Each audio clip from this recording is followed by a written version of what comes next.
what's up guys? Today, I'll show you a science fiction horror film, Cabinet of Curiosities, The Autopsy. Spoiler ahead, watch out and take care. The movie begins with 9 men working deep underground in a mine. They ride the elevator going down the shaft. However, one of their fellow miners jumps down the shaft and lands on top of the elevator. The miner has a deranged look on his face. They ask him what he's doing all the way up there, but he just gives them a wicked smile. The elevator comes to a stop at the lower level. The miner immediately disembarks and throws a strange round object at the floor. Seconds later, the whole mine explodes. The explosion claims the lives of the 9 miners, along with the attacker miner. To honor them, the town erects a memorial displaying their mining hacks. The townspeople leave flowers and other gifts at this memorial. Sometime later, a man named Carl arrives in town holding 2 briefcases and wearing a trench coat. He enters a building and is greeted by the sheriff. The two have been longtime friends, and they catch each other up on what's going on with their lives. But the real reason for the visit is that Carl is a coroner, and the sheriff needs his help to decipher the mystery of why one miner suddenly went on a murderous rampage and killed his friends and co-workers. The sheriff begins his story back to 2 months ago, when a mill worker in town vanished. 1 week later, a woman also disappears. In the course of just a month, there are already 6 people missing. The sheriff and his men organized a search, and they found a decomposing body in the woods. But what's strange is that the man's body was dried up, and there was no drop of blood at all. The injuries he sustained were inflicted by someone with a very precise hand, and sections of his skin were carefully cut off. The sheriff ordered that the body be returned back to the tree where it was found. He then designated 2 hunters to guard the spot and watch out if the killer returned. The sheriff went away for a few hours to take care of things back in town, but when he returned, the hunters had disappeared, along with the body. Despite this baffling development, they managed to identify the corpse as a missing worker from a neighboring town. A bartender in the local tavern provided important information about the missing worker's last night alive. The worker was drinking at the tavern when he saw the same miner sitting at the bar, but the worker knew him as his friend, not as the name he was going by as a miner. At first, the miner told him he must be mistaken, but the worker insisted that he was his friend and they were supposed to go fishing together, but he never showed up. Suddenly, the miner leaned in close to the worker and stared deeply into his eyes, as if hypnotizing him. With this information, the sheriff further learned that the miner really was the friend that the worker mentioned. He had originally also been working in the neighboring town, but he also disappeared after going on a hike in the mountains to see a meteor shower. After that, he resurfaced in the sheriff's town with a new name and started working in the mines. They visited the miner's lodgings and found a strange circular object in his apartment. The landlady reported that the miner had found the object in the woods after watching the meteor shower. Based on the information, the sheriff and his deputy then decided to apprehend the miner at the mine. After the search, they took the circular object with them and left it in the backseat of the police car. While talking to the administrative staff of the mine, the miner suddenly appeared. He broke the glass window of the car and grabbed the circular object. He then ran back into the mine and jumped down the shaft. The sheriff and his men watched as the miner triggered the explosion, unable to stop him. That's how the whole story developed. In the present day, the sheriff concludes his story. He and Carl leave his office and travel to the morgue on the other side of town. On the way, Carl reveals that he has terminal stomach cancer and will die in a few months. The sheriff expresses his sympathies and is heartbroken that his friend is dying. The sheriff drops Carl off at the morgue and promises to return for him at sunrise. He begins his work by adjusting the corpses of the dead miners and setting out all his tools. He also starts a tape recording of the autopsy for the sheriff. He finds signs that the explosion did not cause the death of the miners, but instead it was asphyxiation. He surmises that maybe the missing miner didn't intend to trigger the explosion as a means to escape, but to destroy the circular object he obtained from the meteor shower. Suddenly, Carl sees his reflection on the glass door. His reflection is screaming at him to run, but of course, he ignores it and continues the autopsy. Carl finds a small hole at the bottom of one of the body's sternum. He cuts the man's body open and discovers that he had been completely drained of blood. He moves to another body and sees another hole, indicating where the blood has leaked through. He cuts open this body too and sees that the blood had also dried up.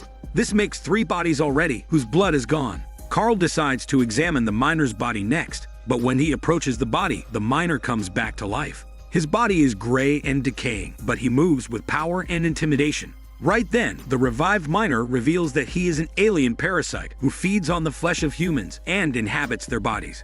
He came to Earth inside the circular object that came with the meteor shower. It turns out, when the miner took the object home with him, the parasite slithered out while he was sleeping and hijacked his body. He also caused the disappearances of the other missing townspeople. The alien-possessed miner also adds that he triggered the explosion because their species' first priority is to destroy any evidence of their kind when they are discovered by humans. After he caused the explosion, he feasted on the bodies of the other miners for days, which would explain why Carl had discovered that the other miners had no blood and had died of asphyxiation. Now, the alien's next victim is Carl. Long tentacle-like limbs sprout from the possessed miner's face, and he attacks Carl suddenly.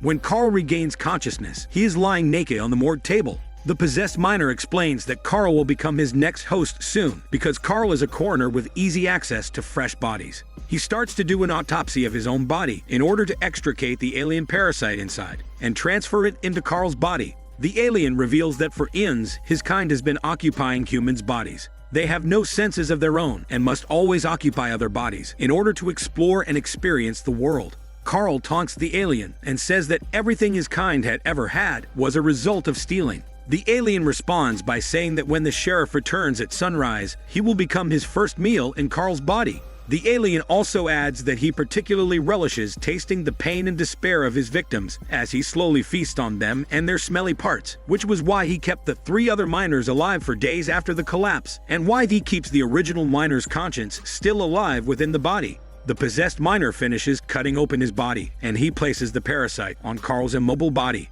The alien uses its long limbs to slither up Carl's body. With the parasite out of the miner's body, the real miner has a few moments of consciousness as he is dying. He chooses to help Carl by holding up a scalpel that he can use. Carl grabs the scalpel and tries to attack the parasite with it, but his hands are bound and he could not reach the parasite. Carl then realizes that there is no way for him to survive, but he can still take the parasite out with him. As the creepy parasite climbs inside his body through an incision below his sternum, Carl cuts his throat, then his eyes, and lastly his ears. In that way, he can trap the parasite inside. Since the parasite has no sense of its own, it will be helpless inside Carl's dying body. Carl communicates with the parasite through his nervous system. He announces that his body is dying soon, and the parasite would not be able to control his own body. He also adds that the parasite had forgotten that he was recording everything on his tape recorder. So when the sheriff arrives, he will know everything. The parasite tries to control Carl's body in fear and despair, but to no avail.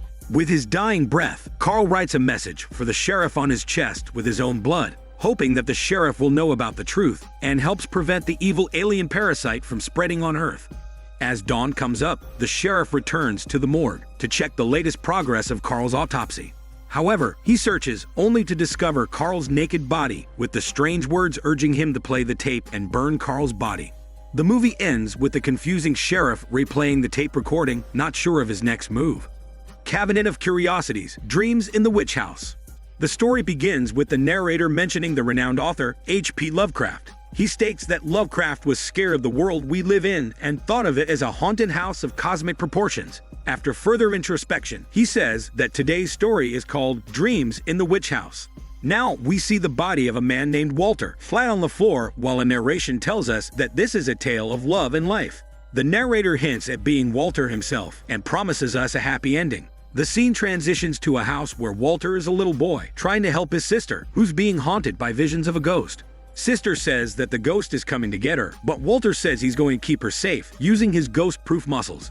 Despite this, Sister passes away, and then her ghost pops up in front of Walter. To make matters worse, an unseen force drags her body away and takes her into another dimension through the Forest of Lost Souls. In the future, Walter is shown to be an employee of the Spiritualistic Club so that he can bring his sister back to the real world. He and his friend Buddy watch an old lady perform a ritual. She putes out ectoplasm and convinces everyone that there's a bridge between worlds. The show ends, so Walter follows after the old lady, but she's revealed to be a scam artist. This is bad news for Walter, so he tries to figure out another way to rescue his sister back to the human world. However, Buddy says that he's going to take up a new job because the Spiritualistic Club doesn't pay much.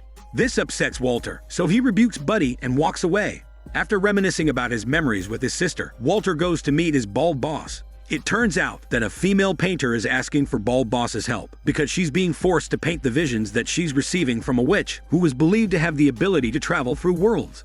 However, Bald Boss ignores the hairy painter and sends her away along with a blind nun who is there to offer her prayers. To make things worse, Bald Boss tells Walter the spiritualistic club is running out of money, so he needs to find other work. He forcefully becomes a bartender and is visited by his friend Buddy, who is now a successful man. Buddy wants Walter to live a better life, but Walter tells him to shut up his smelly mouth. Later, Walter overhears some men talking about the Forest of Lost Souls, and this eventually leads him to a cowboy man. Cowboy man tells Walter that his sister's spirit has indeed traveled to another dimension. Walter urges Cowboy Man to help and see sister again, so he is taken to a secret club. There, Walter is given some liquid gold that will help him travel between worlds. He drinks the liquid gold and falls to the chair, after which he wakes up inside an alternate dimension. An evil vine pulls him out of the room and into the Forest of Lost Souls. Walter can suddenly hear his sister's voice, so he rushes to her for an emotional reunion, but he gets dragged away by the vine and taken back to the real world.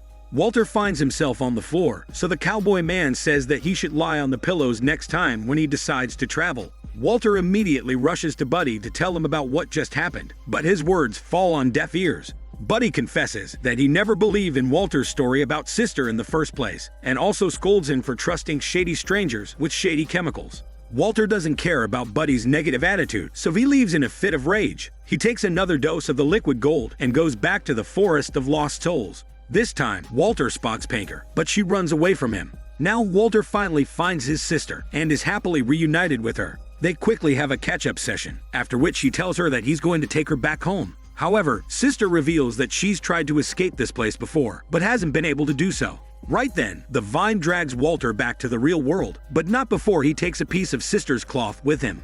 Walter quickly goes through a mythological book and learns of the same witch that Painter had mentioned earlier, who had the ability to travel through worlds. It turns out that the witch has been tortured and killed, but she left behind a key that could allow people to travel through worlds. Therefore, Walter finds the location of the witch's house and goes to his Bald Boss to ask for rental funds. However, Bald Boss accuses the hairy Walter of using drugs, even though Walter shows him his sister's cloth to prove that he's not lying. Bald Boss terminates Walter from the spiritualistic club, so he makes his way out. Later, Walter finds the witch's house and takes a room there, even though it's worse than a shady hotel. There's a rat problem as well, but this rat has a shocking human face and even laughs like a peeping cat after munching on the power supply. Walter curses his luck as the lights go out, but he continues looking for some answers regarding the key's location. He manages to follow some clues to spot a drawing of the key on his walls. However, at night, Walter experiences sleep paralysis and is unable to move. Suddenly, the witch arrives in the form of a monster to flex her monstrous figure and is about to harm him. But then, the human rat arrives and reveals that he's the witch's familiar. The witch points out that Walter is a twin, and it gives the human rat some hope, because they can use Walter's body to reclaim both of their lost lives, as they are both spirits themselves. The witch reveals to Walter through some scribbling that he can bring his sister back to the real world because they are twins. After the encounter, Walter wakes up from his dream and takes the liquid gold again. Afterward, he sets off to save his sister. Walter wakes up in the alternate world and goes to find his sister in the Forest of Lost Souls, but the witch and the human rat have also followed him here. This causes ripples in the forest, so sister finds Walter and warns him that his actions will have serious consequences. But Walter maintains that he can take her home because the witch mentioned that twins will be able to pass through the alternate worlds without any fuss. However, the human rat appears and ridicules the siblings for their stupid escape plan. He calls the witch to attack them. A fast and furious chase follows, and the siblings are almost through to the portal. But the witch catches Walter and Tom massages him to regain her vitality. Sister comes back to save Walter, and both of them pass through the portal after a brief struggle. Walter is happy to see his sister with him again, even though she's a ghost. But at that time, the rat also appears to flex his ugly human face and attacks the siblings without mercy.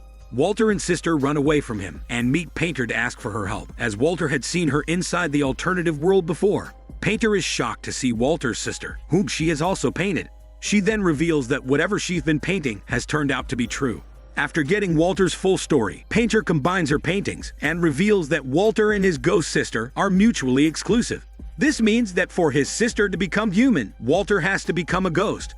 Painter further states that the witch is going to kill Walter by sunrise to reclaim her life, causing sister to disappear out of sadness. Now, Painter takes Walter to the church, where they meet the blind nun. Painter asks for shelter, but the blind nun says that even this holy church is not strong as ghost-proof and will not be able to protect them from the demonic powers of the witch. Walter calls Buddy over and asks for his help, but he maintains that Walter has lost his mind. Walter grows weaker with each passing moment, so the witch returns to feast on his body and smelly part. Blind Nun tries to fight her, but gets killed in the process. The witch takes Walter away after a brief struggle, and then Sister shows herself to Buddy, much to his surprise. The witch is about to kill Walter to free herself and become human again, but Sister teleports in time to make the witch stab herself in the eye. The witch dies because of that, and then Sister shares an emotional moment with Walter, after which she finally attains salvation. Walter drops to the floor, and then we see the human rat approaching his body. Later, Walter is taken care of by Painter and Buddy, but Buddy notices something off with the ceiling, which is still wet. He goes to check it out with Painter, and is shocked to find the rotting corpses of the witch and the human rat. Suddenly, Walter feels something weird inside his stomach, and screams in pain, but in a chicken voice. Buddy and Painter rush to his aid, but it's of no use as we learn that the human rat had entered Walter's body earlier. Now he rips out of Walter's chest, killing him for good. Buddy tries to kill the human rat, but to no avail as he escapes. Buddy wants to help Walter, but Painter tells him the sun has risen, so her painting's prediction has come true. After they leave, the human rat reappears and enters Walter's body. This allows him to possess Walter, and we learn that the narrator at the beginning wasn't Walter, but the human rat instead. The movie ends with the human rat beginning his new life inside Walter's body. Cabinet of Curiosities, Pikmins Model. The story begins with the narrator telling us that behind everything beautiful, there's always darkness. He also explains that while beauty may lay in the eye of the beholder, nobody pays attention to the horror. He continues to talk about feverish imaginations, which might actually be accurate visions. Then he introduces the story as Pikmins Model.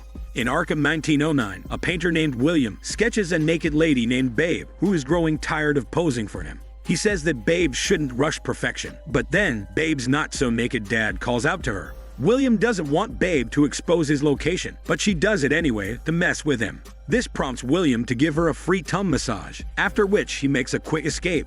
Now William enters a student art prize competition, where his teacher explains that the winner will get to have his sketch displayed at the Arkham Museum, where it will be viewed by audience members and critics alike. The teacher reveals that William had won the previous prize and goes on to introduce a new member to the group named Pikmin.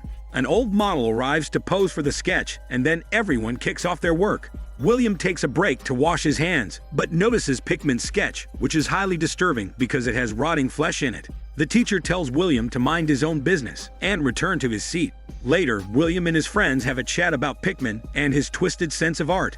William is intrigued by Pikmin, so he decides to pay him a visit at a cemetery in the middle of the night. Pikmin is busy drawing a dead rat, and then William tries to make small talk with him. Pikmin isn't too friendly and reveals that he doesn't care about the art prize, but rather about expressing his dark perception of the world. He goes on to show his horrifying collection of monster paintings, and it makes William highly curious. Upon asking Pikmin about his motivations, William learns that he must channel fear and suffering to perfect his skills. Later, he tries it out for himself in an aggressive fashion, but isn't able to achieve the outcome he desires. The next day, William arrives to check out Pikmin's entry to the art prize competition, but the teacher and his other judges angrily storm away from the scene because they are disgusted by Pikmin's work. William tries to cheer him up, but Pikmin says that these people are not the right audience for him. William goes on to invite himself to Pikmin's house so that he can check out his other work. There, he finds out that all of Pikmin's paintings are highly offensive pieces of art. To clarify his emotions, Pikmin explains that his great-grandmother's great-grandmother was a witch who was burned at the stake. He shows William a painting of his witch ancestor and her coven, which seemingly moves in front of his eyes. Pikmin continues by saying that his witch ancestor killed her husband and offered his head as a feast to a demon monster. Things get spooky as William feels dizzy, and right at that time, the witch coven seemingly calls out to him, but he escapes before anything bad can happen. However, when he steps outside, he spots an old man getting frisky with a naked woman. The carriage suddenly stops, and William gets drawn to it in strange fashion. However, the naked lady turns into a scary witch and scratches him using her witch muscles. William wakes up to learn this was just a dream, but then he gets reminded by his friend that he has to visit Babe for a highly anticipated meeting with her dad. He quickly dresses up and reaches Babe, who introduces him to her aunt. However, William gets distracted when he sees some demonic energy around him. He tries to refresh himself, but then Babe introduces him to her dad, who turns out to be the same man getting freaky with the witch lady in his dream. William sees the witch lady behind Babe's dad. He loses his mind and walks away. So Babe confronts him. He tries to explain what he saw, but when he looks back at Babe's dad, he sees that the witch lady is actually a normal lady now. This isn't a good look for William, so Babe breaks up with him because she feels humiliated by what he's done and assumes that he's drunk. Later, William rushes to Pikmin's place to confront him about the witch painting, which gives him such horrible dreams, but he finds no one there. After the incident, the year moves forward to 1926, where William works as a museum curator. At this time, he's also married to Babe and has a son with her. William is tired and wants to go to sleep, but Babe wants to do a smelly workout with him and promises that she'll be quick. All seems well, but in the process, William wakes up in an unknown place where there's a party going on. He navigates his way through the party and comes across Pikmin's witch ancestor, who is having a filthy feast with her coven. The main course is the head of her dead husband killed by her.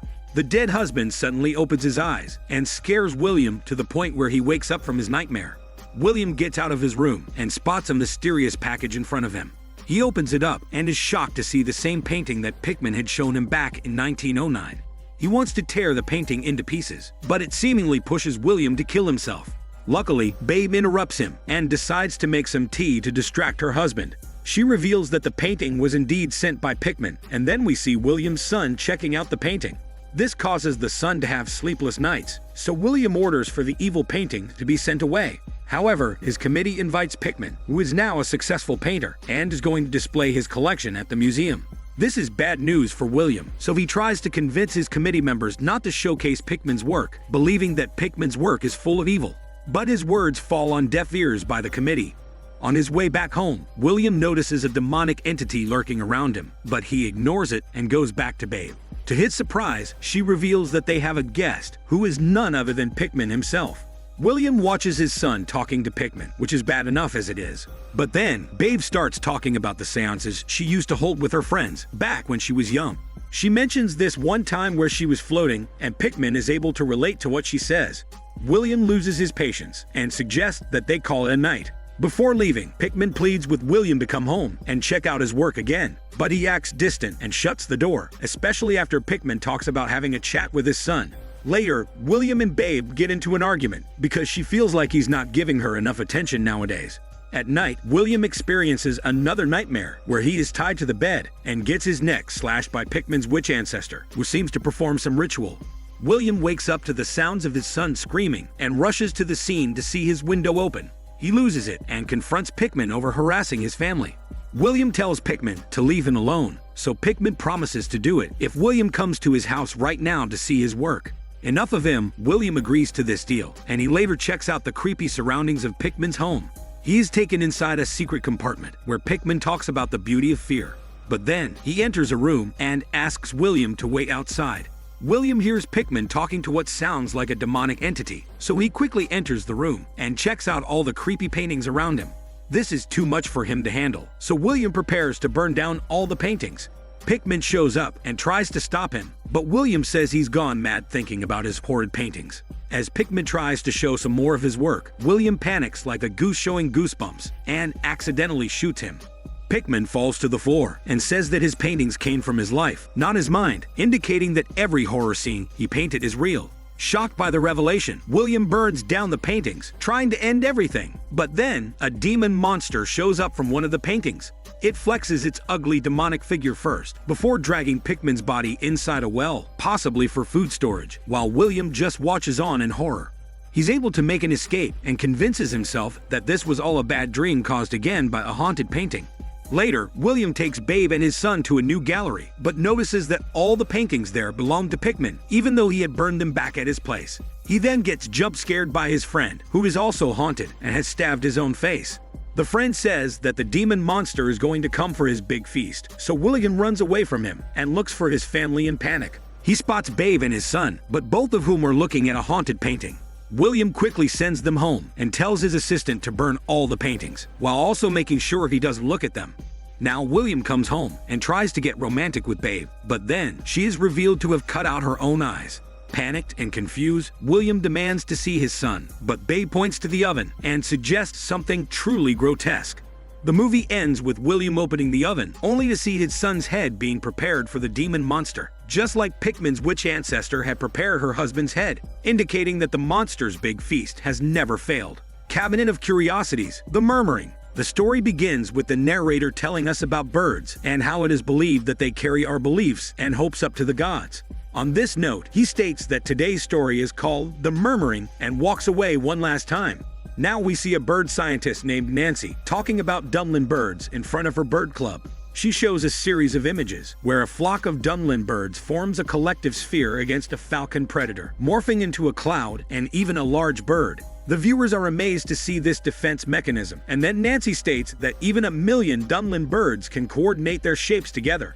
Nancy guesses that the birds might be telepathic, and then she gives a shout out to the sponsors of her club. She then goes on to show a video of the Dunlin birds making more figures together in impressive fashion. Now everyone socializes over some drinks, and Nancy is asked what she likes most about birds. She states that it's their freedom because even she would like to fly away from the world sometimes. Nancy's husband has a chat with a friend who mentions that Nancy and her husband have experienced something tragic. In order to distract themselves from the tragedy, Nancy and her husband go on a bird-watching trip. Their guide leads them to an abandoned house, which is still well kept. The guide believes the owners had more money than sense, and then Nancy checks out a portrait of an army man with his family. After the guide leaves, Nancy and her husband proceed to record Dunlin birds in the evening. At night, they get cozy in bed, and husband asks for hormone therapy, but Nancy says that she's very tired, causing her husband hormone frustrated.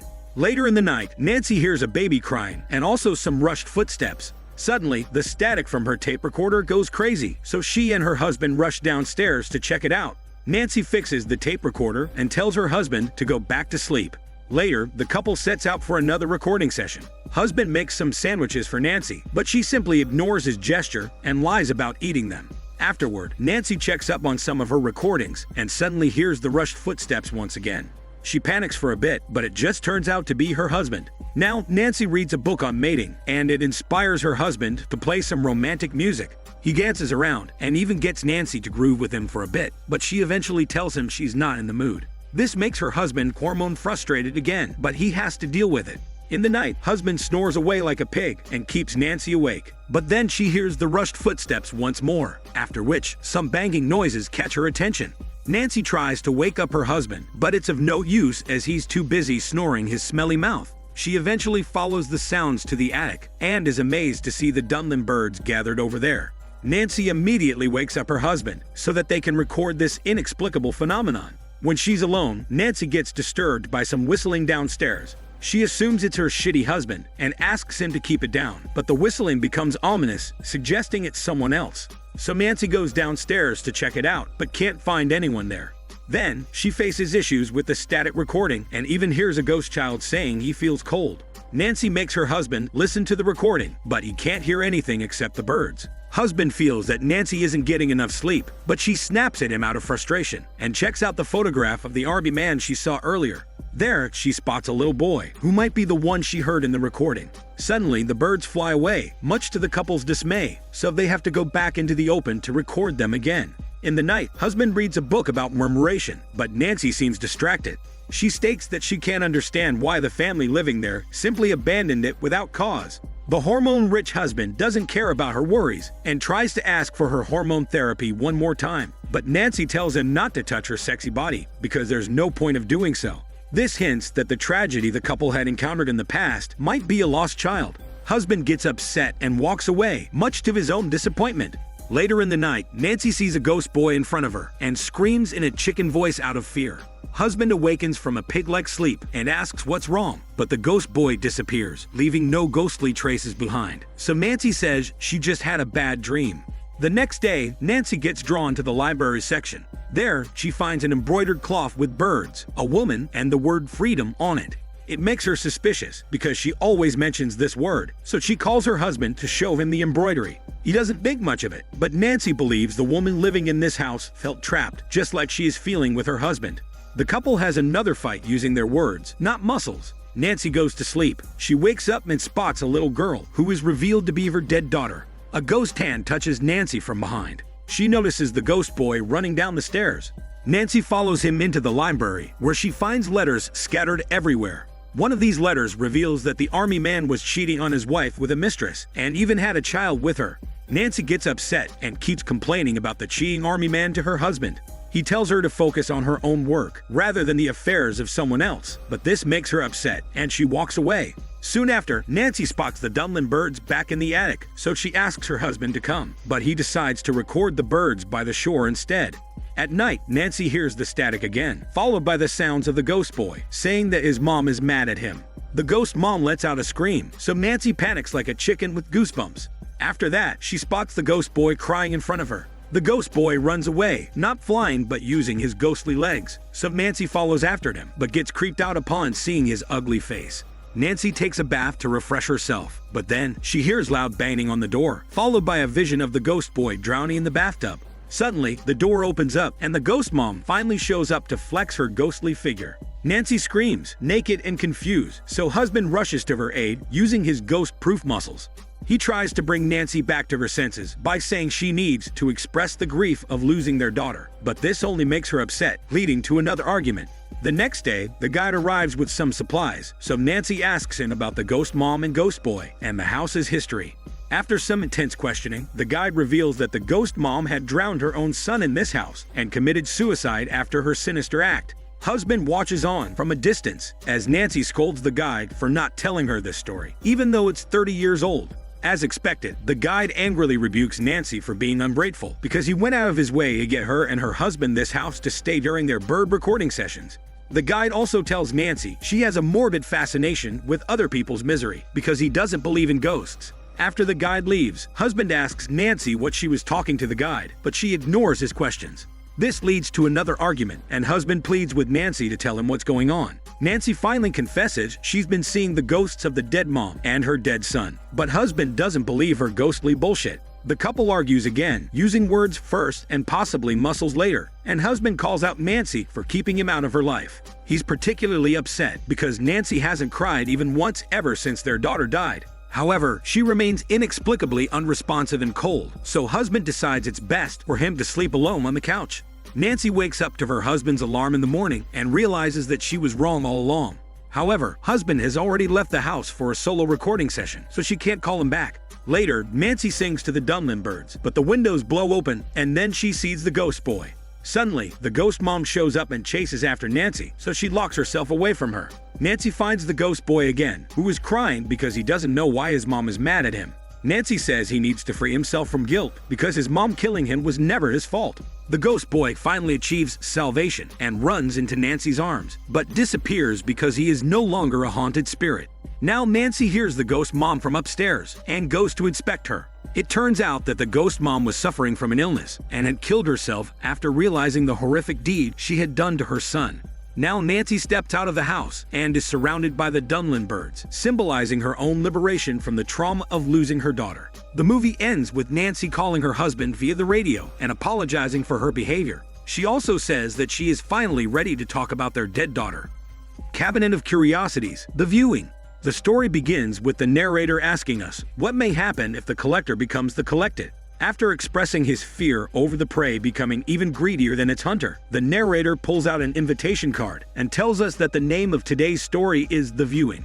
Now we see the same invitation card lying on a desk. A woman reads it out loud to tell us that the billionaire host named Lionel has kept a viewing party at his Sandpiper House. Now we shift to a panicked female scientist driving her car with chaotic synth music playing in the background. She eventually reaches her destination and meets a group of people. They include a bearded writer, a hairy musician, and a tantric psychic who has extrasensory perception. The group doesn't seem to understand why they've been invited to this spot and can only establish that they've all been on late-night TV shows. Now, a security guard shows up and asks everyone to hop inside his van so that they can be taken to Lionel's Sandpiper House. On their way, writer asks for a smoke, while psychic asks scientist about what she does for a living. She says that she's an astrophysicist, but Psychic says that she should follow her zodiac sign more than science. The guard doesn't like Psychic's bullshit, so he asks the group to keep their smelly mouth shut, and then he turns on the audio program. It's just scary synth music, but the group has no other choice but to listen to it, because that's what Lionel has instructed. Then, we see a boss lady appearing in front of Lionel. She opens up her bag and asks Lionel if he would like it softer, brighter, or cleaner. He simply smiles and says that he wants to be surprised. The boss lady then whips out her needles and proceeds to give Lionel a dose of psychedelic heaven on earth. Later, the guard and the group reach the Sandpiper House, which opens up in grand fashion. Scientist is visibly amazed to see the flowers on display, and then Psychic compliments the music playing in the car. However, Ryder isn't surprised because Psychic would naturally love vibrating crystal music. Now, the group is led to a rather vibrant room where Boss Lady is chilling by herself on the couch. Then, the guard tells each of the group members to sit next to their favorite drink. To their surprise, all their favorite drinks have been laid out in front of them, including musicians' favorite tea and cigarettes.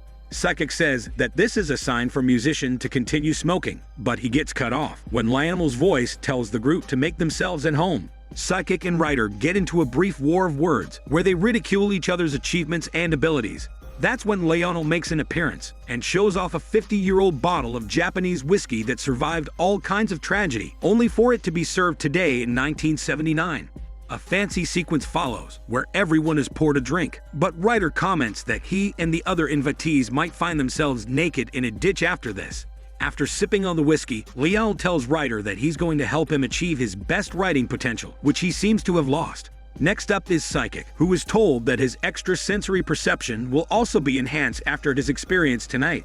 After him, Lionel shifts to Scientist, whose astrophysical research has given rise to much controversy worldwide, especially with all her theories on aliens. Lionel wants to compare Scientist to the great philosophers of the world, but she says that she's barely completed her first thesis. Despite her humility, Lionel says she's worthy of his praise, and then he compliments Musician for being a great musical artist. Ryder tries to land a sneaky comment on Musician, but Lionel tells him to be respectful. Musician confesses that he's worried about how his new album will be perceived by the general audience. Lionel motivates him by saying it's going to be a hit, but Scientist says nothing can predict the future state of a particle. Now, Musician lights a cigarette, after which Boss Lady and Lionel both ask him to try his whiskey drink. He does so immediately, and then Lionel kicks off some disco music. Scientist likes the groove, but Lionel says he has an Italian producer making this music exclusively for him, so she can't buy it anywhere. Lionel apologizes to Musician for not letting him make the music for the Sandpiper House, but he promises to give him the job for his upcoming Ecuador house. On top of that, Lionel also says the architect of this place is someone nobody knows of because he collects things beyond the known. This intrigues everyone, so the question finally arises as to how Lionel made his fortune. He explains that he invested in uranium at the right time and became rich because of the war. Now, Boss Lady starts a cigarette, much to Psychic's discomfort, but she convinces him to smoke it up. Then Lionel asks Musician what it would take for him to make music exclusively for him. He's unable to answer at first, but then he states that he wants something that cannot be attained. Basically, Musician wants to fill the void in his soul, which exists like a black hole, despite his success. This isn't something that Lionel appreciates, so he changes the music and the mood. Afterward, the group spots a golden gun on display, so Lionel says it has something to do with the guard, who looks a little absent-minded. However, he maintains that he's not a man of violence, as he's seen things that would make the group shit themselves. He also states that Boss Lady has a very interesting story. Scientist is interested in hearing something unique about Boss Lady, so she says that she used to work for Gaddafi, the former dictator of Libya. Lionel is shocked to see how willingly she gave this information to Scientist, but Boss Lady says she senses a connection with her. After giving an emotional speech about Gaddafi, Boss Lady looks at Lionel, who claims she's the one keeping him alive. He clarifies that he's the one who serves Boss Lady, not the other way around. After that topic, Boss Lady changes the music and takes out some custom-made substance. Psychic is skeptical about it, but Lionel tells him to act like a cowboy, not a chicken boy. Boss Lady adds an extra powder to the substance that makes Scientist conscious. However, Boss Lady reassures her that she's created this new powder to be used in specific ways. It will rather enhance everyone's sensing abilities and make them in tune with the same wavelength. Lionel tells them to live their lives because they only have one. They hesitate at first, but finally give in after being pushed to take a try by Lionel, even though they do not know what it will cause to take this kind of hallucinating substance. Everyone starts tripping for a bit, and then Lionel explains that he brought them here because of their skills and achievements in their respective careers, which will help them understand what he's about to reveal. Finally, it's showtime, and Lionel opens up a secret passage that leads to a room called the Obelisk Chamber, which has a mysterious rock inside. Everyone walks around the rock and is confused as to what it might be. Psychic thinks that it's a power totem, but scientist believes this might be an asteroid. Lionel states that the rock is impervious to X-rays. He then spots musician lighting a cigarette, so he also asks musician not to smoke in the chamber, possibly because it will affect the demonstration of the mysterious rock. After further observation, scientist is shocked to learn that carbon dating is also ineffective against the rock, while psychic says that he can feel tremendous energy from it. However, writer gives his beardy comment, saying this is just a normal rock, but nothing special. Musician can't control himself and lights up a cigarette, much to Lionel's disappointment, possibly because he totally ruined the mysterious atmosphere. Despite the warnings, musician blows smoke into the rock, and it abruptly absorbs the smoke like a living organ, much to everyone's shock. What's more, the rock gets triggered and starts to emit a strange glow that seems beautiful at first, but is followed by a deafening screech. Everyone suffers from the noise, and then the rock breaks down. It then gives birth to a demonic entity with horns that puts everyone in a state of trance. This becomes a bit too much for the sensitive psychic, causing him to drop dead to the ground, and even writer gets probed by the demonic entity, after which his head and beard explode into ashes in front of the others. This sudden horror sends chilling hormones down musician and scientist's spines, so they pound at the door, begging to be let out in a chicken voice. In the middle of this, Boss Lady tries to feel a demonic entity, trying to calm the raging monster down using her muscles, but it melts her bossy body and smelly parts right away in a painful sequence. The guard opens the door, allowing the survivors to escape, while the demonic entity melts and starts to absorb Lionel's body. Now Lionel turns into a demon, so the guard pulls out the golden machine gun and tries to kill him. However, it's of no use as Demon Lionel resists the bullets with its bulletproof muscles. It then kills the annoying guard with a lightning blast, frying his body to a crisp. Meanwhile, scientist and musician manage to escape the Sandpiper House after a hectic sequence where they manage to drive away in a sports car. However, Demon Lionel manages to find a sewer and he makes his way through it.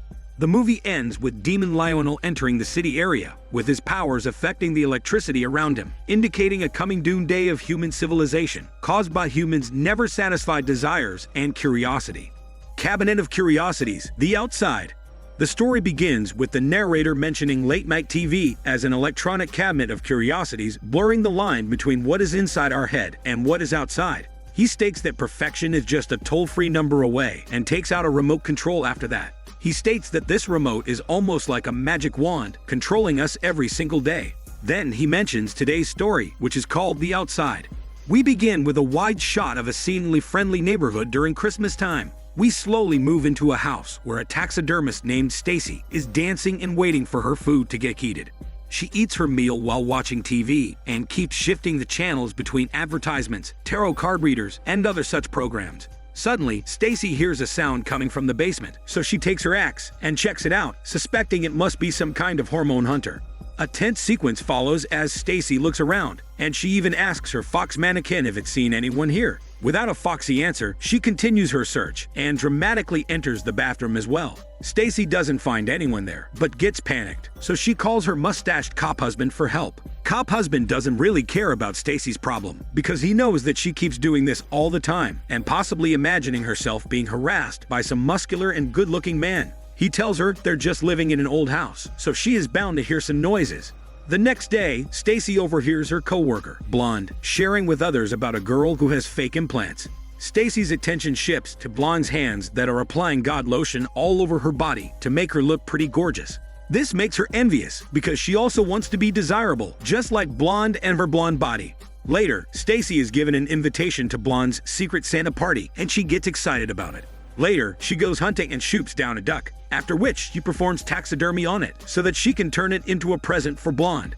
Cop husband enters the house, and Stacy tells him she's gotten invited to Blonde's secret Santa party. Cop husband is confused because he thinks that Stacy hates women like Blonde, but she says that she really wants to explore Blonde's house. Cop husband asks Stacy if she wants to eat some chicken wings and watch a Daniel CC movie, but she wants to finish her duck present first.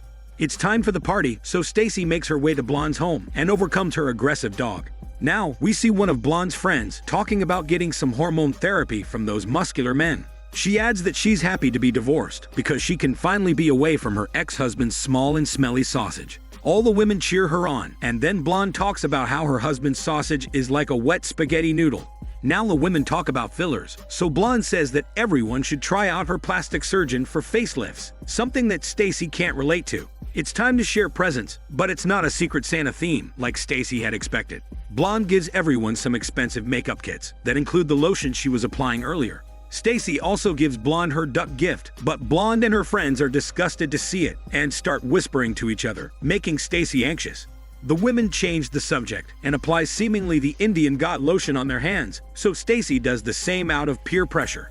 A hilarious sequence follows, where all the psycho women ridiculously use the lotion all over their bodies. However, the psycho women point out that Stacy's face has become red. Realizing that she is allergic to the lotion, Stacy takes an ice pack from Blonde and leaves the party in frustration. Cop husband tells Stacy that she shouldn't go after such lotions, but she says that she has a stupid, ugly face and she wants to be sexy, possibly to attract a hormone hunter. Cop husband tries to cheer her up using his mustache, but it's of no use. Later at night, Stacy is unable to sleep, so she looks at herself in the mirror. The makeup tube suddenly opens up and the lotion starts flowing out of it, while Stacy watches an ad about the same lotion. Things get creepy when the TV presenter, a muscle-shining man named Shiny, starts talking to Stacy and asks her to put the lotion on her face. His female assistant talks about some horrible side effects, such as lack of ambition and loss of individuality, so Stacy starts laughing at the TV. Regardless, Shiny urges Stacy to use the lotion that's just lying around on her table, but she says that her face is itching because of it. Shiny reasons that Stacy's skin is itching because it's healing, and he even says that her current state is not someone anybody would like to be around. Shiny manages to convince Stacy to order more lotion, and then she picks up the tube on her desk to apply some on her face. Stacy's delivery arrives in no time, and she takes the box to her basement so that her husband doesn't see it. The next morning, Stacy sits down to watch cartoons, but her husband notices that her face is looking worse. He tries to explain to her not to use the god lotion, but Stacy has lost all reason, so she asks him to be supportive of her change. Cop husband leaves the house, so Stacy continues with her lotion routine and binge watches Daniel CC movies all day, all night. This only makes things worse for her, and she continues to scratch her body, even while sleeping like a pig. Cop husband tells her not to do this because it's harmful, but Stacy repeats what Shiny told her earlier about the lotion working if her skin is itching. Cop husband tells Stacy to wear oven mitts while sleeping, so she goes to collect them downstairs. However, the TV switches on by itself and Shiny appears. He taunts Stacy for not trusting him and the lotion, so he goes away and turns off the TV. Stacy begs him to come back, so he shows his shining muscles again and tricks her into doing as he says. Shiny mentions there's a new version of Stacy growing under her skin, so she becomes hopeful. He simply tells her to use more lotion, so she rushes to the basement to blindly follow his instructions. However, all the tubes in the box open up and leak in front of her, so she runs back to her room and cuddles with her shitty husband. Stacy asks him to stay at home with her the next day, but cop husband says he can't stop his cop duties. Meanwhile, the lotion starts to flow out of the box and forms into a lump of smelly goo. The next day, Stacy takes a look at her ugly face and starts to feel something odd as her skin starts to shed like a mermaid. Later, cop husband comes back home and asks her if she wants something to eat. However, she is too busy peeling off her skin, thinking that she's going to look beautiful now. Cop husband watches TV with his mustache and invites Stacy downstairs to do some smelly exercise, so she finally shows herself. Seeing her infected body worries cop husband, so he asks Stacy to go to the doctor. However, she calls him out for not being a supportive husband and says that she doesn't have an allergic reaction. Cop husband offers Stacy a pay and a blanket to calm her down, and then he tells her there's nothing wrong with the way she looks. This doesn't work on Stacy, and she angrily goes downstairs to get more lotion because she wants to tear off her skin. There, she finds a mysterious figure that is formed from the god lotion in the box. The lotion god mimics Stacy's movements in a creepy fashion, and she is amazed to see this unfold in front of her. The two bodies hold hands and share a kiss without using their tongues, after which they hug each other, implying that the two might have merged into one. Stacy now takes a knife and goes to her husband with lotion all over her body. He panics and tries to remind her of who she really is. Despite cop husband's best efforts, Stacy tells him that he doesn't understand what's wrong with her. She adds that her transformation is almost complete, but cop husband loses his mind, but not lose his mustache, so he tells her to stop this bullshit. This triggers Stacy to stab him in the face, but spare his smelly mustache, and it makes cop husband delusional. He begins to panic as he takes out the knife and starts to bleed. Now, cop husband tries to radio for support, but Stacy kills him from behind by slashing him with her axe. Now as she has become a complete psycho, Stacy goes to the lotion god, which fills up her bathtub. Stacy dips her naked body into the tub of lotion and starts to feel her body tingling with pleasure. Later, she walks out of the tub with lotion all over her body, and it starts to shed away her bad skin. Excited and satisfied, Stacy goes to her husband to show off her new glow, but remembers that she's killed him, so she performs a taxidermy on him as well. With a new outfit and a renewed sense of confidence, Stacy goes to work and catches the attention of Blonde and her friends. They all flock to Stacy like sheep and compliment her beauty, which makes her ego reach a new high. Now Stacy turns into a gossip girl just like Blonde, and the women start laughing like crazy weirdos. Stacy feels enlightened to finally be beautiful, but contemplates what she's done to reach this status. The movie ends with her making weird faces at us, hinting that she is still not satisfied with what she has. Cabinet of Curiosities, Graveyard Rats. The story begins with the narrator showing up to tell us about the importance of graveyards and cemeteries. He goes on to explain that the soil of the burial grounds is usually full of dark secrets and even treasures. The narrator proceeds by saying that the vermin chewing on the wood or bones of these graves are simply doing so as a form of nourishment. But for humans, this might be a potential bounty. Then, he introduces the story as graveyard rats and walks away. Now, a couple of thieves dig up a dead body's coffin from a grave. They are pleasantly surprised to see the female corpse, which is filled with valuable jewelry. The thieves rob the precious jewelry and are about to make a thieving escape, but they are stopped by the steward of the grave named Mustache. He orders the thieves to hand over their bounty, and then he explains how human civilization was truly born when they first started burying corpses inside graves to pay respect to the dead. The thieves are sick of this annoying bullshit. They just worry about being thrown to the cops, but Mustache fires his gun and sends their thiefy bodies away. He then jumps into the grave and opens the corpse's mouth. He goes on to pluck a precious tooth from the corpse, and it's revealed that Mustache is also a thief who is using his grave steward profession for easy access to coffins. Mustache goes on to look for some more treasure from this corpse, but gets bitten by a rat inside the coffin. He angrily shoots at the rat, but it escapes, and this makes him grumpy. Now Mustache goes to sell his bounty to his boss, but it turns out to be useless because the treasure isn't silver, but pewter. The boss confronts Mustache for being suspicious because he thinks Mustache is keeping the good stuff for himself. Mustache argues that he's a man of honor, and this is a simple misunderstanding between them. He even accuses the rats of stealing the bodies inside the coffins, but the boss doesn't buy it, despite Mustache giving him a fancy speech about it. Mustache says that these are Salem rats coming from foreign lands and are highly resistant to his traps and other methods, which is why he's still struggling against them. The rats have apparently been eating all the bodies inside the graveyard and are taking away valuable items like gold teeth. Mustache dramatically states that he's been trying to get rid of the rats in the graves in order to please his boss, but his efforts haven't borne any fruit. Then, he shows the bite mark from the rat that bit him, hoping to score some brownie points. He says the bite caused him great pain because he needed to get an injection to protect him against any rat diseases. He uses up all the words in his vocabulary to impress his boss, but the boss is sick of his annoying bullshit and tells him to pick up his act because he only has 1 week to clear his dues. With no other option, Mustache goes to meet his doctor friend, who isn't too keen to see him and wants to keep him away from his morgue. After forcing himself inside the morgue, Mustache asks Doctor to allow him to examine some dead bodies, but is blatantly denied the opportunity because of his recent failures. In a desperate move, Mustache goes on to mention some of the past favors that he's done for Doctor, and spices it up by showing him some magic potion inside a little tube. This tempts Doctor, so he gives in and takes Mustache downstairs to examine his latest collection of cadavers. Mustache checks them out with hope, but doesn't find anything of value, much to his frustration. He notices another section covered by a curtain and wants to inspect it, but Doctor tells him to go away because it's off limits. Despite this, Mustache quickly opens the curtains and finds the body of a wealthy merchant on a table. The corpse has many gold teeth and Mustache wants to pluck them all, but Doctor stops him. He says that the coroner will get upset if he finds anything missing from the corpse, but Mustache is desperate to get his bounty quickly because he fears the rats will take the teeth away once the body is buried. They get disrupted when the dead merchant's wife shows up with her son and the coroner. She checks the body and gets emotional while Doctor and Mustache hide behind some tubes. The wife says that she'll bury her dead husband properly with all his previous medals and even the sword gifted to him by the one and only King George. This is surprising to her son, but Mustache is happy to hear this because he knows this is good news for him.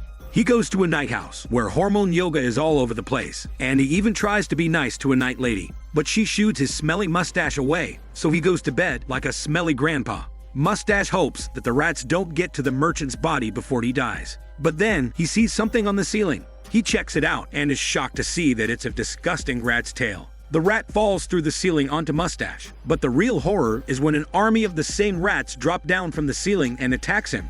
Luckily, this is just a dream, so Mustache goes to sleep and visits the merchant's corpse the next day. He gets caught by the merchant's wife and all the other attendants, so he introduces himself as a grave steward and watches on as the wife weeps in her crocodile eyes during the funeral. After a touching ceremony, Mustache offers a shovel to the wife to bury her husband. But later that night, he uses the exact same shovel to dig up this grave, but he's shocked to see that the coffin is empty when he opens it. Suddenly, Mustache spots the rats dragging the merchant's body away, and he tries to hold on to the feet, but can only get one of the shoes in his hands. Mustache fears that he will be buried alive inside a coffin by his boss if he doesn't do anything about this to pay back his loan. With no other means of survival, he calls out to God and follows the rats through an underground passage. Focused and determined, Mustache catches up to the rats, but hits a roadblock when the soil collapses under him to form an open hole. Regardless, he finds a way around the disruption, but triggers a mini landslide that buries him under some rocks. Mustache breaks free from the debris, but has to keep himself calm because of his fear of the dark. With the rats having taken away his prized body, Mustache vows revenge upon them all and crawls towards safety. However, the rat army charges at him, and it leads to a terrifying sequence where he's attacked by all the vermin. Mustache does his best to fend them off, and even fires his gun at the rats to save himself. However, he loses his toes in the process, and it prompts him to shoot one of the rats simply out of spite. He is happy to have taken some revenge, but then he notices a giant rat monster next to him. Mustache takes a second look to find the space empty, but that's only because the rat monster is on the other side now, flexing its rat mustache right in front of him. Mustache cries like a chicken as the rat monster sniffs his chicken meat, but he manages to grab his gun and shoot it in the face. He tries to escape from the rat monster, although he ends up getting slashed by it. A tense chase follows as Mustache crawls away from the rat monster, but he eventually falls through the same hole he ran into. While following the merchant's body, he lands in the middle of multiple skeletons, and while it's scary at first, Mustache notices all the valuable jewelry that was being robbed by the rat army earlier. He finds all kinds of valuables, and even comes across some ancient statues that belong to the Black Church.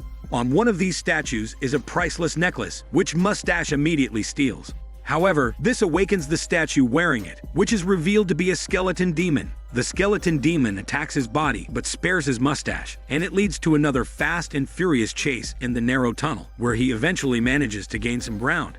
However, he finds himself in a tricky spot when the rat monster appears from one end, and the skeleton demon appears from the other.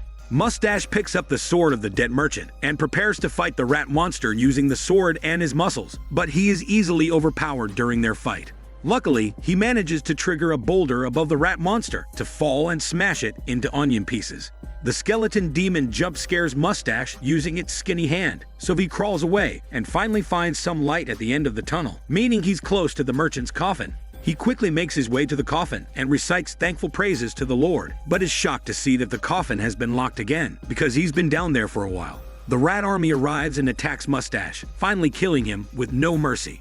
Later, the grave thieves open the coffin, hoping to find some riches, but find Mustache corpse wearing the skeleton demon's necklace. Suddenly, his mouth opens, and the rat army makes its way outside his body and soon covers Mustache corpse completely. Cabinet of Curiosities, Lot 36.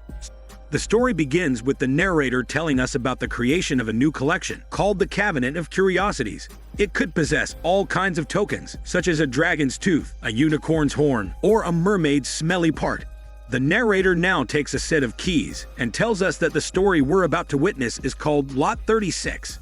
Now we see the news talking about the wars in Iraq and Kuwait and how the United Nations can help ensure world peace. Watching the news is a tired old man and the owner of a warehouse. He doesn't look too pleased by the news. He casually walks to the dustbin and dumps his lunch into it, after which he reveals a set of keys with the number 36 on it. After that, owner chops up some meat, which is later revealed to be for something hideous. However, his old heart gives in, and he falls to the ground, seemingly dead. Now, we see a war veteran named Nick, who's listening to the radio talking about the need to prioritize white lives. He drives his mini truck to a warehouse, and enters it to place bids on Lot 36, as owner is now dead. Inside the warehouse is a dealer talking about the 3 Ds: death, divorce, and debt. The dealer finishes his lecture and gives all the attendants a sneak peek into Lot 36, after which he proceeds with the auction. The bidding process begins on a slow note, but then Nick shows off his deep pockets despite being a shy man.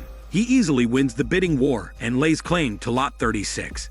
Dealer is happy with the sale, but Nick hears from his loan shark later. It turns out that he's borrowed money from the loan shark and is now in deep trouble. We also learn that Dealer is Nick's buddy and they carry out shady deals together. Nick is a little low on cash, so he offers to pay Dealer his cut on a recent gold deal by check, but Dealer wants cash. After paying him, Nick wants to check his lot, but Dealer shows him a video first. It reveals owner coming and checking out his lot every day for an hour and a half. He brings a box with him, presumably containing the meat that we saw him chopping earlier.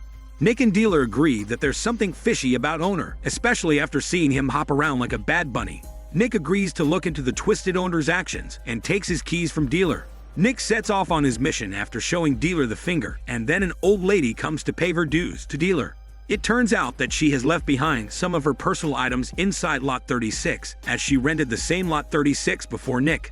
Dealer tells her that he had sent her an eviction notice, but the tenant says that she changed her address, which is probably why she didn't realize the lot was being put up for an auction.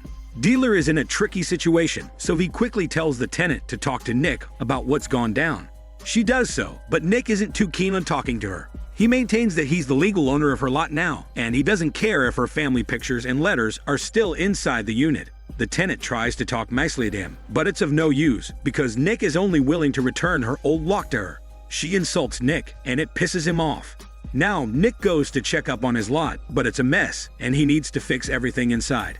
He goes to Dealer to complain about it, but Dealer says there's nothing he can do. He's also trying to fix up a pipe, but it bursts, so he goes to get a mop. Nick confronts Dealer for sending the former tenant to ambush him, so the two men get into an argument. Nick brings up his time during the war and says he's had to face enough smelly bullshit, but Dealer says that Nick had it easier than the people from his community. Nick doesn't have time for these guilt trips, so he calls out Dealer on his manipulative words and says he bought the lot fair and square. Then, he clears out his lot and goes to dump the garbage, but the lights start to flicker briefly. The issue gets fixed by itself, so Nick doesn't think much of it and goes back to his lot. There he goes through all the items stored inside and comes across an old photo book from the war. He goes through it without suspicion, and then he finds a candle holder that he loads into his bag. After further inspection, he finds some fancy chairs, a board, and a table mount, but then gets jump scared by a rat. Regardless, he takes this stuff and goes back to his mini truck. However, Nick gets ambushed by the loan shark, who smashes his car and smacks his head. The loan shark orders Nick to pay back $12,000, after which he smashes the mini truck to make a point. Meanwhile, the tenant lady watches all of this unfold, but Nick tells her to walk her aging body away. He gets some first aid treatment at Dealer's home, but ignores his advice to take a chill pill. Nick takes his lot's items to a lady trader, but she says she'll only pay scrap for the candle holder. The table and chairs are valuable enough for the trader, but she also mentions that the mount is a seance table. Nick thinks that the table is like the Ouija ones, but the trader says it's more complicated than that. Regardless, Nick opens the table drawers and finds 3 books with Latin writing. The trader doesn't want to get involved with this, so she suggests an assessor to help with the books.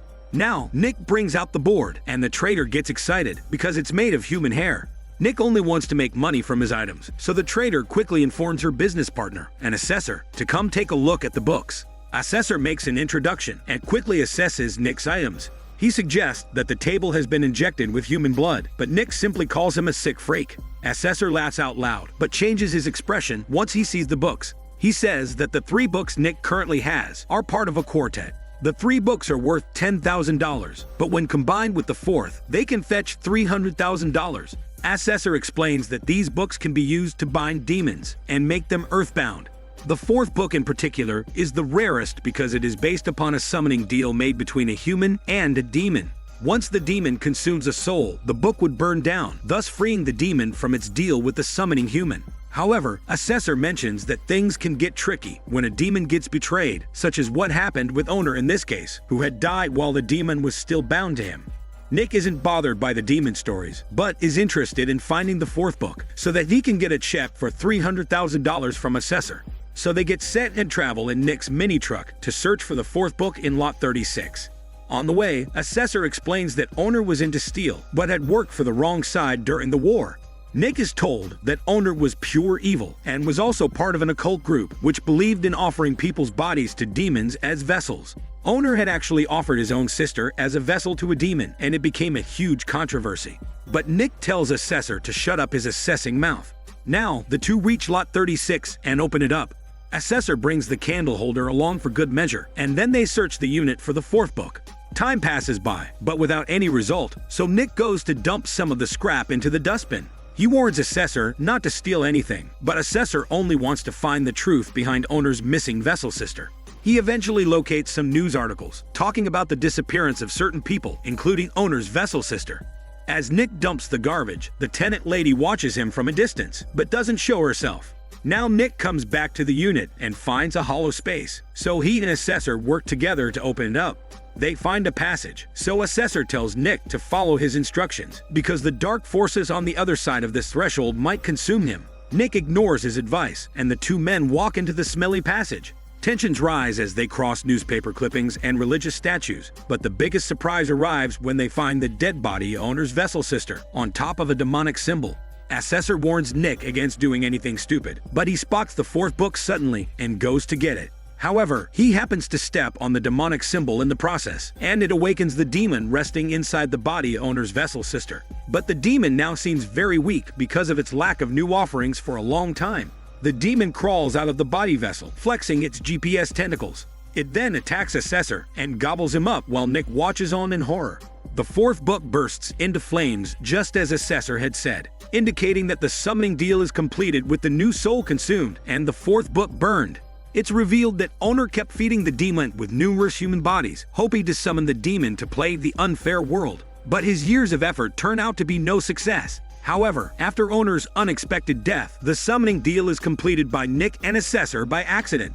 In fear of the GPS monster, Nick runs away, hoping to save his miserable life like a desperate housewife. A terrifying chase follows, and Nick is almost at the exit, but the door is firmly locked. The tenant lady appears and gives Nick some hope, but she taunts him by placing the same lock on the door that he had given her earlier. Nick is given a taste of karma because he had refused to help the old tenant lady with her personal items back when she had spoken to him nicely. With no other means of escape, the movie ends with Nick turning around and finding the demon, which consumes him instantly. This is Daniel CC Movie Channel. Stay safe and enjoy your day.